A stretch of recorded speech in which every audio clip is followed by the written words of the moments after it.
नमस्कार दर्शक मित्रों, आप देख रहे हैं जीपीएमसी न्यूज़ 24/7 लाइव। કડવા પાટીદાર સમાજની મોટી પહેલ, પાઘડીની લાજ, પાટીદાર દીકરીઓ અને મહિલા જાગૃતિનું મોટું સંમેલન। ચાણસ્મા તાલુકાના મણિયારી ગામે દીકરીઓ અને મહિલા જાગૃતિ માટે પાઘડીની લાજ કાર્યક્રમ યોજાયો। 84 કડવા પાટીદાર સમાજની મોટી પહેલ, 84 પાટીદાર મહિલાઓનું મોટું સંમેલન। સંમેલનમાં 3000થી વધુ પાટીદાર મહિલાઓ ઉપસ્થિત। પાઘડીની લાજના નામે યોજાયું સંમેલન। અન્ય સમાજમાં પ્રેમ લગ્ન કર્યા બાદ મૂંઝવણમાં મુકાતી દીકરીઓ પરત આવવા ઇચ્છતી હોય તો તેમનો સંપર્ક કરી પાછી લાવી સન્માન જાળવવા પહેલ।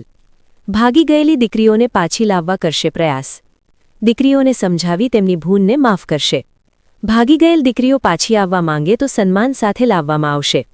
ભાગી ગયેલ દીકરીઓમાં સમાજનો ડર દૂર કરવાનો પ્રયાસ। દીકરીઓ અને મહિલા જાગૃતિ માટે પાટીદાર સમાજની નવી પહેલ। પાઘડીની લાજના નામે હવે ઠેર ઠેર યોજાશે મા દીકરી સંમેલન। ભાગી ગયેલ દીકરીઓ પરત લાવી તેમનું માન જાળવી રાખશે સમાજ।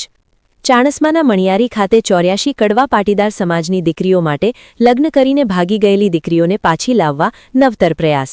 Bureau report, GPMC news 24/7 live. નહીં પણ તમે જે ભાગી અને લગ્ન કરો છો એના અમે 100% વિરોધમાં છીએ। 20 વર્ષ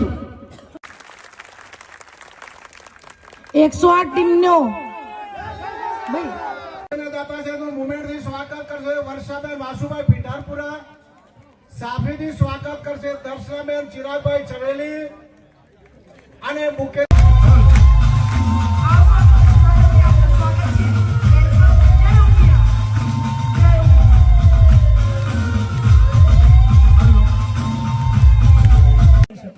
સમાજ માટે ટાઈમ કાઢજો, કારણ કે સમાજથી ઓળખાઈએ છીએ। હું જ્યાં પણ જાઉં ને ત્યાં પૂછે છે કયા સમાજના છો, તો હું ગર્વથી કહું છું કે પાટીદાર સમાજની ખેડૂતની પુત્રી છું।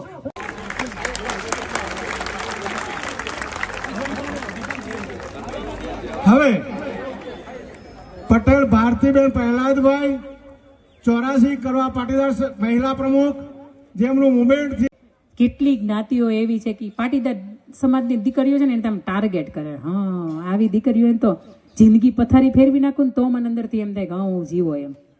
આ છે, હા ઘણા ન્યા છે, પણ મેં તમને બેને વાત કરી, મેં વાત કરી, જાગૃતિબેને વાત કરી હશે, એટલે ભાઈ આવ્યા તમને એને સિંગર ભાઈ વાત કરી ગયા। એક પુરુષ તમને જ્યારે એવું કહેતો હોય ત્યારે મને એમ થાય કે તમારે અંદરથી સમજવું જ પડે ને। એ જાહેરમાં શપથ આપીને નહીં, આ ઉપેન્દ્રભાઈને નાખી સમગ્ર ટીમ છે ને એને કહીને જાજો કે આ બેને કે તમે અમારા માટે જે કંઈ પણ સમયનું ખર્ચ કર્યો છે, રોકાણ કર્યું છે ને, આ બધા અમે વસૂલ છે ને, એટલા માટે અમે તમને પ્રોમિસ આપીને જઈએ કે અમારા જીવનની અંદર આ ઘટના નહીં બને। અને કોકના ઘરમાં બળતી હશે ને તો આપણે શું ખબર છે, બહેનો તરીકે નિયમ છે, તને ખબર છે પેલા છોકરી ભાગી ગઈ એટલે પણ તને ખબર હતી તેને રોકી એવું કામ એને? તને ખબર જ હતી સવારની 5ની વાગ્યાની બસમાં જવાની છે, તને ખબર જ હતી કે ત્યાંથી કોલેજમાંથી અધરોધર વહી જવાની છે। એક મહિલા સંગઠન તરીકે તમારું આ એક કાર્યમાં બને છે કે તમને ખબર છે, એની માને નથી ખબર, એના ફઈબાને નથી ખબર, એને માસીને કે મામીને નથી ખબર, કે એના ભાભીને નથી ખબર, પણ તમને ખબર છે ને। બે કાન ઉપર મારીને પકડીને લઈ આવો ને જાય હે ને, અને તમારી નજરની સામે તમને ખબર હોય વહી જાય તો એક સ્ત્રી તરીકે આપણે તે માથું નીચા કર્યા જેવું સમય છે।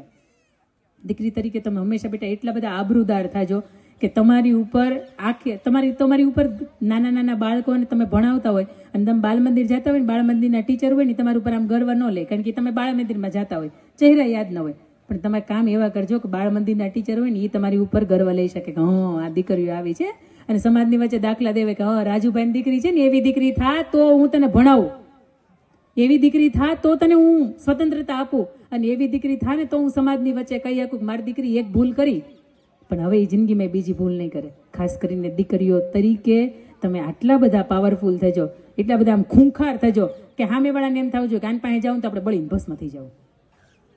આવી આગ રાખજો, વાણીની અંદર એટલી તાકાત રાખજો, આ કાંડાની અંદર એટલી તાકાત રાખજો કે જેથી આનો ઉપયોગ કરવો પડે ને તેથી તમે કરી શકો, અને જાહેરની અંદર કરી શકો, અને કોઈના બાપથી બીવા નથી, કારણ કે આપણી પાછળનો બાપ છે ને એ આખો જગતને જોઈને બેઠો છે। વિશ્વનું સૌથી મોટું ઊંચું સ્ટેચ્યુ કોણ છે? સરદાર વલ્લભભાઈ પટેલ। કેટલા ફૂટની હાઈટ? 597 ફૂટની હાઈટ।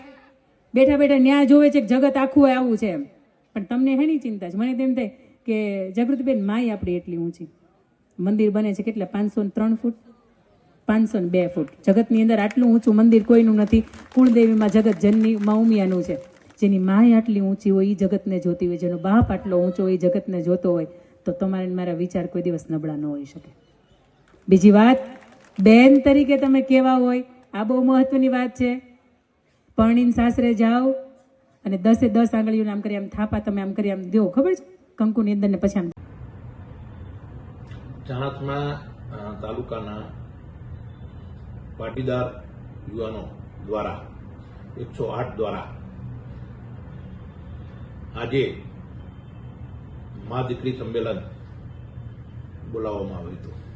આ મા દીકરી સંમેલનનો મુખ્ય હેતુ છે કે મારી દીકરી મારા સમાજમાં. આ સંમેલનના માધ્યમથી અમે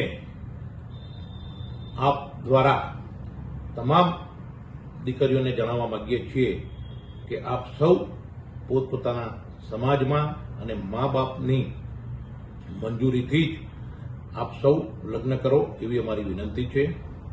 અને જે દીકરીઓ અન્ય સમાજમાં લગ્ન કરીને જઈ છે એ દીકરીઓને પણ હું વિનંતી કરું છું કે જો તમે પાછા આવવા માંગતા હોય તો તમને તમારો પરિવાર અને સમાજ જે પહેલા તમારું માન હતું એ માન સાથે સ્વીકારવા તૈયાર છે.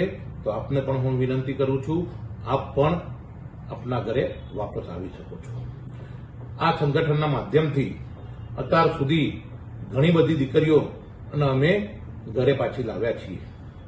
તો હું આપના માધ્યમથી સૌ અન્ય પણ સમાજના દીકરા અન્ય જ્ઞાતિમાં જો લગ્ન કર્યા હોય તો એમને પણ વિનંતી કરું છું કે ભાઈ આપ સૌ ભાગીને લગ્ન ના કરશો, તમે માતા પિતાની મંજૂરીથી મેરેજ કરો.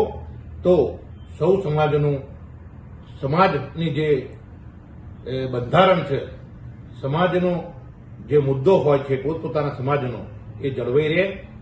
આપ સૌ સાથે મળી સૌ સમાજના લોકો આમાં આપણે જોડાઈએ અને ભાગેડુ પ્રથા, લગ્ન પ્રથાને આપણે બંધ કરાવીએ.